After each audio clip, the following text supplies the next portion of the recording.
চট্টগ্রামের রাউজান উপজেলার মোহাম্মদ ফুরকান নামের এক যুবলীগ নেতারে দৌড়ি মাইদর গড়িয়ারে মাতাসুল আঁচাই দিয়ে স্থানীয় কিছু মানুষজনে এরপর তারে জুতার মালা পরাইরে থানার ন্যায্য সুপার্দ করা হয়। মেয়ের 16 তারিখ শুক্রবার সন্ধ্যা 7:30টার দিকে উপজেলার উত্তর গুজরা গ্রামের আয়সা বিবির ফারালাহাত এই ঘটনা ঘটে।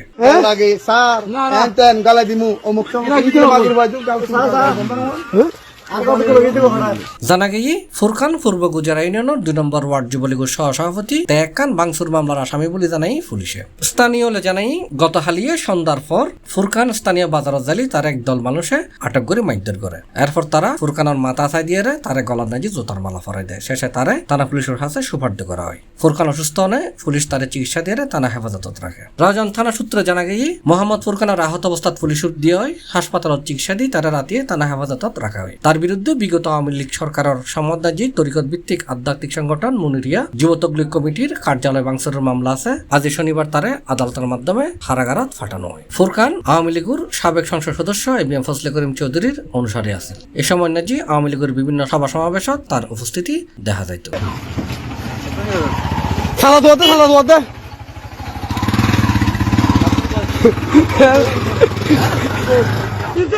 C+ TV Chittagong.